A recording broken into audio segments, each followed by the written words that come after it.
The mind has such tremendous power, and often we do not realize this. And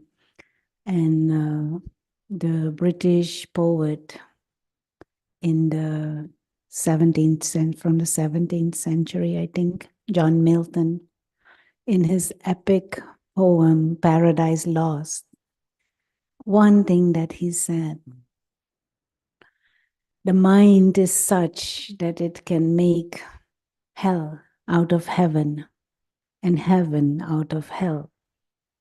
And very useful to realize this.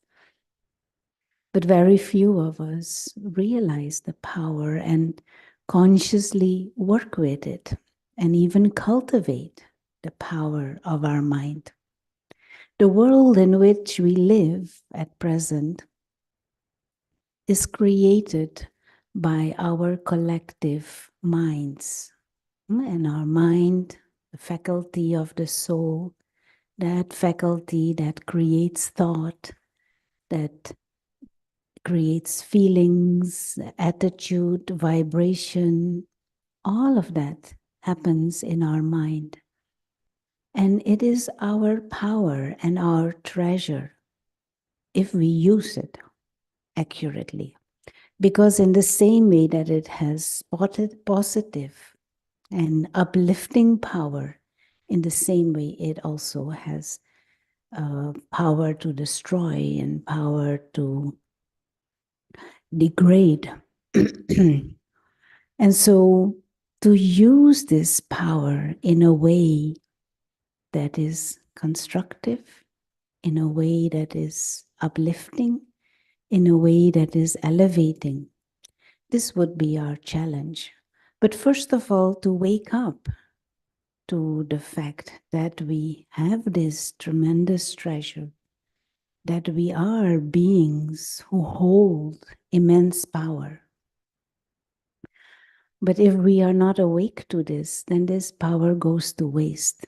We create lots of waste thoughts, waste emotions, waste behavior comes out of that.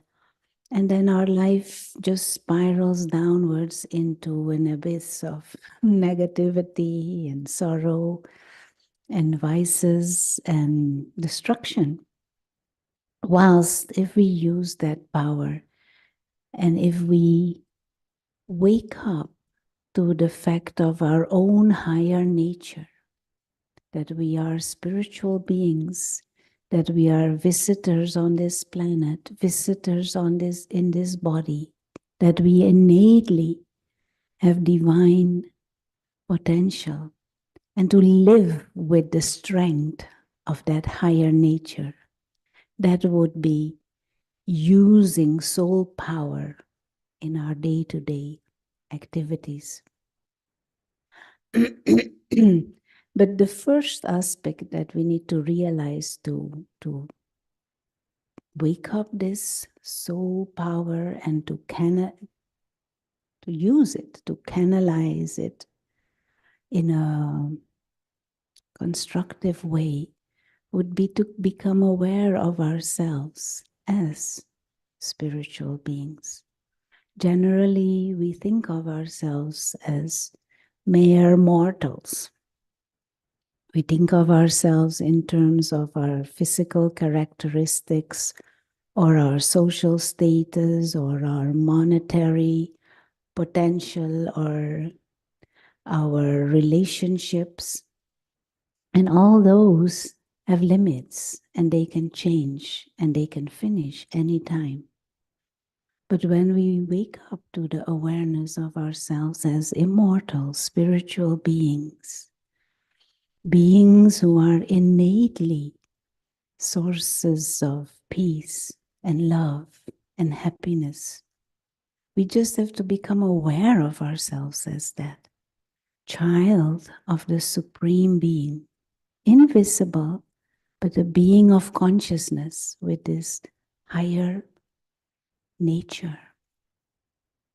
When we start feeling secure because of being imperishable, when we start feeling safe and free and peaceful because of knowing ourselves as children of that Supreme One, and that this whole physical world is a game. We play out a part, we take on a body, we act a role, and then we leave the body, but we continue on the journey. When we begin to see and understand this bigger perspective, this spiritual perspective on self and on life, that is when that soul power gets released. And then we don't need to be scared anymore for things that in mortal consciousness we are scared of.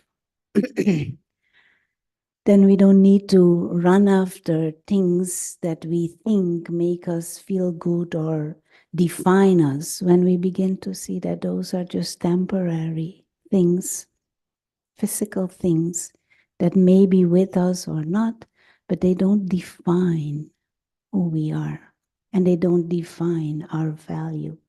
So we don't need to be stressed out anymore and in this stress when we have them or not have them. This whole physical world is just seen as a game that we play, many toys around. Even this body is a very sophisticated toy that we play. But when the game is finished, the soul goes on further on the journey, goes back to the soul world. The real self never dies. The soul never loses its innate higher nature. We are one family of spiritual beings, and we can never ever lose each other. Bodies may come and go. Physical interactions, they come and go, but we are forever beings of consciousness, children of the Supreme. And we travel on this journey through time and space until we go back to that dimension of silence and light, to that dimension of stillness and bliss, where we forever are a family of spiritual beings. When we can hold this broader and spiritual perspective, then there is no need for sorrow anymore. There is no need for disappointment or anger or attachment, which drains us and which throws us into a downward spiral of unpleasant and even negative and destructive emotions. And if we are deeply internally experiencing peace, experiencing that unconditional love, that joy from playing the game and knowing each one as my eternal brother, that purity, that stage of inner contentment where one doesn't feel I need anything or I want or I desire anything. When we live on the strength of that higher nature, then of course the game that we play will be a beautiful one. The world and the society that we create will be a beautiful one. Then we will create a world that is infused with soul power. And at this moment in time, of course, there is all kinds of power, but it is the power of lower human nature, of ego, of arrogance, of greed, of anger, of violence, of lust, of attachment, of jealousy. Those are the powers that rule today's world. And we now are called to shift, to change it again. There is so much sorrow and so much suffering.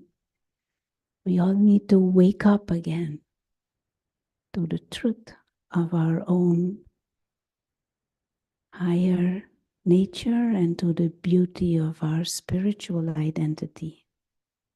shift the, the rule of the power of ignorance, the rule of vices over our own mind and over the world.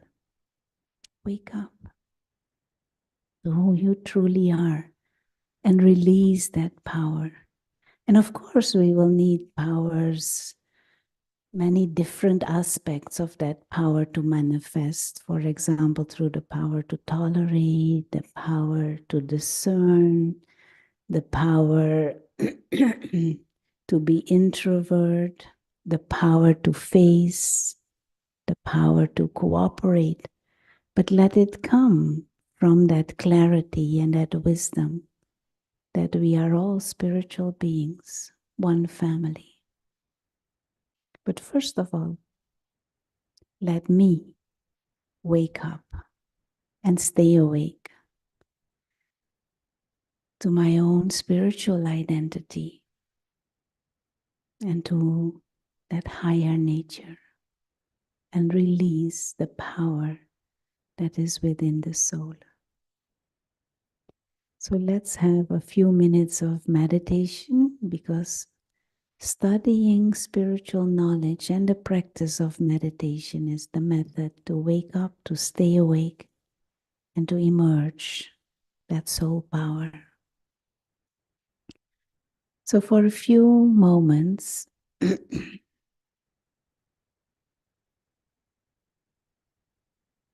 let us bring our attention to the present and right here, right now,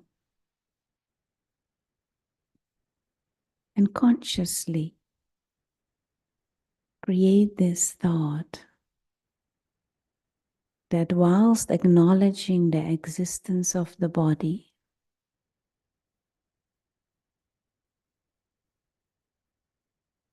the conscious living being is who I truly am, invisible being of light, the one who operates the body, who plays the game in this physical dimension. But the real self is this timeless, imperishable, immortal, living light. One who has come from that dimension of stillness and silence and light. And one who will return there. And just begin to hold that image of the tiny living star operating this body as if from the center of the forehead. And come back to this awareness again and again and again. The real I, the soul, is a being of peace, is immortal,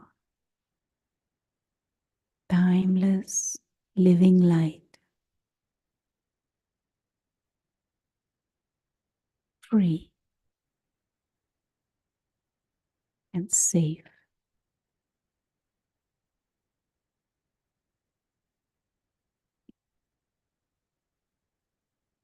Thank you. Enjoy the rest of your journey using soul power.